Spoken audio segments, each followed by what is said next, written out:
Viewers, hello. Today I brought a question again regarding on what? On electrostatics. Let us go with the question firstly. Situation is like this: you have been given a fixed charge Q, capital Q. A point is hinged, a rod is given, the rod is massless. On this massless rod, a mass M is attached and is given a charge minus Q. Now, what is seen? What we have to find the mass M so that the ball remain in the stable equilibrium. You need to keep the ball in the stable equilibrium. So what should be the mass of the ball? That is the question. Read it for a while, pause the screen and try to get it solved on your own firstly, and then we'll come to the solution. Let me tell you, it's easier question, so you can make it, no doubt. Okay, now when it is done, let us start. What is being asked to you? It is being asked that what is the value of mass M so that the object remains in the stable equilibrium. You see, whenever they are talking about the stable equilibrium, it should click in the mind, कान खड़े होने चाहिए कि stable equilibrium means the force and displacement should be oppositely directed. You must be knowing that definitely. Let us say, for instance, I have, let us say, pendulum kind of stuff with me. Mass of the object is say M. Now, if I tilt the object here, where was the displacement? Displacement was here. And where the object is going finally? Here. So you can see, when the displacement and net force, they are oppositely directed, the object was at a stable equilibrium, means it will be in the state of oscillatory motion, correct? Just वैसे ही, similarly, let us say the force acting on an object is here, means I am pulling it here. I am pulling the object here and the force is here. Then the object will go in the upward direction, the torque will act in the upward direction.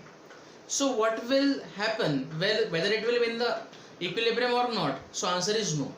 Fine. So the point here to be understood is that when you get the stable equilibrium, you will get the stable equilibrium only when the displacement and force are oppositely directed, or the angular displacement theta and angular force mane torque are oppositely directed. Whenever this condition satisfied, the object will set into oscillatory motion. That is the hint. Now, when it is done, we need to see a condition for which this happens. चलो आगे बढ़ते हैं. Let us see how it can be done. Now, let us say if I move the object from its equilibrium position. If I am moving the object from its equilibrium position, let's see what will happen. So initially the object was like this, and now I am moving this body somewhere here. Okay, it was moved like this, it was displaced like this. This is the new position now. For this new particular position, the object was displaced here. Let us say displacement x. I will be needing the angles, I will be needing the torques. Why? As already stated, मुझे displacement पता है तो मुझे torque ढूंढना पड़ेगा, और अगर मुझे टॉर्क ढूंढना है तो मुझे डिस्टेंसेस की बहुत ज़्यादा ज़रूरत पड़ने वाली है. चलो देखते हैं. सो let us say this is the displacement x. Let us say for a while the angular displacement here is theta, and similarly when this thing is considered, मान के चलते हैं कि ये भी अपने ओरिजिनल पोजीशन से भटक गया होगा. How much it got tilted? Let us say the tilting was angle alpha. Okay, so now this thing got tilted by theta with respect to q. This got tilted by alpha. So I need to find a relation between them. तो काम पे लग जाते हैं. Not a big deal. Let us see. As you can see, the length of arc is same, and we already know what is the formula. Arc length is equal to radius into angle. Arc length is x. Okay, what is the radius? L. What is the angle? Theta. Similarly, what is the arc length? X again. What is this length? H and L. So H plus L. And what is the angle? Alpha. And therefore I will be needing it, I may be needing it. I am going to put it somewhere here. Okay, so let us start. Somewhere here I am putting. I can write L into theta is equal to H plus L into alpha. Fine. Keeping it aside, let us move on. Now, Since the objects are set into motion, are set into move, they are moved now, we need to find a torque also acting on them, and in order to find a torque, force is needed. Fine. Which force or forces are acting on the object? कौन से forces act हो रहे हैं? Sir, one is mg gravitational force acting downward, not a big deal. The second one is the electrostatic force of attraction between these two, which must be acting somewhere here along this line. Somewhere here along this line. Electrostatic force. Okay. Mg is somewhere, electrostatic force is somewhere. Do I need the force or a torque? I will be needing the torque. So, in order to avoid the confusion, I am moving it aside, I am keeping it somewhere else, drawing somewhere else. Let us say original situation was like this somewhere, and then it got tilted like this. Similarly, from this position, the new position is somewhat like this. Okay, fine. What this distance is? L. What this distance is? H. Fine.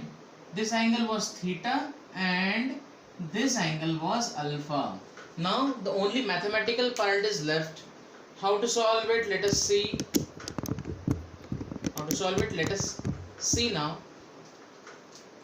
I will be needing the gravitational force. Okay, that is not a big deal, sir. Gravitational force here, it is mg. Gravitational force is mg. I will be needing gravitational torque. So torque because of gravity is what? Force into perpendicular distance. Where is the force? Here is the force. Here is the direction of force. Correct? So I will be needing the distance. Whenever the force is along y-axis, from the axis, this is your axis. From the axis, take the perpendicular distance that is along x. Now how much it will be? You can see it very simply from the diagram itself that this length was L. So this length will also be L. I will be needing this perpendicular distance. If this is L, this must be L sine theta. So torque because of this comes out to be R cross F, which is mgl sine theta, as simple as that. Okay, in which direction it is trying to rotate the object? Like this. इस प्रकार से लेके जा रहा है. So like this it is going. Okay, I might need it. इसको side में रख देते हैं. आ जाओ भाई, साइड में जमा हो जाओ. So torque because of gravity is mgl sine theta, like this. Now else what? I will be needing the torque because of electrostatic force. Okay, लग जाओ काम पे. So the very first thing, what is the magnitude of force? What is the magnitude of force? अब मैं इसको मिटा रहा हूँ. I am concentrating on electrostatic force now. Electrostatic force. Okay, see the situation again.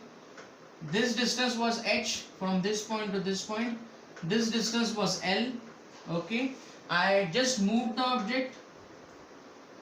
The object was moved from this point to this point. I will be needing electrostatic force. Okay, what is the direction of electrostatic force? This object is being pulled by positive charge. In which direction? This direction, sir. Electrostatic force is here. What is the magnitude of electrostatic force? We already know it is K into charge of one object into charge of the other object upon square of distance between them. What is the square of distance between them? Damn it. Now you see, this total length is h plus L. This total length is h plus L. This angle is alpha. So can I say that this particular length must be how much? H plus L and cos alpha and its square. Again I am repeating, if this is h plus alpha and tilted it, and you can see now that this is alpha, this must be h plus L cos alpha. I hope it is clear.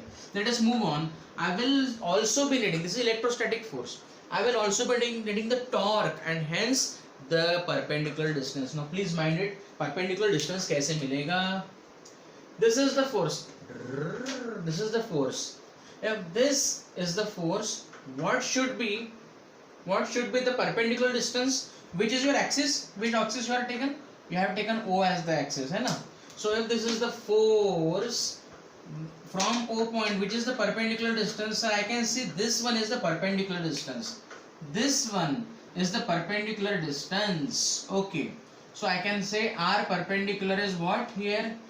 If this length is h, this angle is alpha, obviously this is h sine alpha. So r perpendicular is h sine alpha. I hope you got my point, what I am trying to say. And therefore, what is the torque because of electrostatic force? It is equal to this into this. KQQ by h plus L cos alpha square into r perpendicular. How much it is? H sine alpha. H sine alpha. Now, what is the direction of torque? कैसे घूम रहा होगा? ये तो axis से ऐसे घूम रहा है, मतलब वो इस प्रकार से घूमने वाला है. So the point of rotation or axis of rotation is like this. Now, at the state of equilibrium में क्या होने वाला है कि एक ऑब्जेक्ट नीचे, दूसरा ऑब्जेक्ट ऊपर ऐसे धकेल रहा है. Now, for the stable equilibrium, what should happen? You again say now. For the stable equilibrium, what should happen? You moved the object somewhere here. The displacement was here. In order for the stable equilibrium or oscillation, the net torque must be greater here in this direction. So, if the object is going here, torque must be more in this direction. Considering this fact, my dear friends, the torque because of gravity is here. Torque because of electrostatic force is somewhere here. Now, in order you move the object here, the torque because of gravity must be more, and therefore I should write the condition here. I should specify the condition here, what? That for the stable equilibrium or for the oscillatory motion per se, the torque because of gravity should be greater than the torque because of electrostatic force. And now you know electrostatic torque, you know gravitational torque, put the values, get done. So चलो काम पे लग जाते हैं. What is gravitational torque? mgl sin theta should be greater than kqq by h plus L square cos square alpha into h sin alpha. Oscillatory motion we mostly take for the smaller oscillations. And when we talk about the smaller oscillations, we say if you have some sine theta, it will be approximately considered as some angle theta. If it is cos theta, it will be approximately considered as 1. क्यों? Cos theta, theta अगर छोटा है तो value 1 के आसपास होगी. Fine. अब चलो समय बर्बाद किए बगैर देखते हैं. I can write it as mgl into theta should be greater than kqq by h plus L whole square cos square alpha, that is 1, तो उसको है रहने दो, into h sin alpha को लिखेंगे अल्फा. ओहो, यहाँ L theta है, यहाँ पर अल्फा है. I need to convert and come over here. ये रहा conversion भैया. L into theta can be written as L plus L into x. So I can say m g L theta greater than kqq by h plus L whole square into what is L theta. Instead of L theta I can write this thing, h plus L into x, and this is mgl. Moreover h alpha, moreover it is h alpha. You can see, what can you see? Alpha tha, x nahi, alpha tha, sorry. You can see alpha gets cancelled out. Again nothing is cancelled. I need to find mass. Mass should be greater than what then? Mass should be greater than kqq into h by L into h plus L whole cube. देख लो समझ में आ रहा है क्या? h plus L square become this one. L came over here and h remains as it is. So this should be the mass in order for having the stable kind of equilibrium. ठीक? The question was rather easier, nothing much dealt. What needs to be understood in this thing, that where you get the stable equilibrium, how to find the torque, and that's it, nothing more than that. ठीक? That's it for today. Thanks a lot for listening. Have a good day. Bye.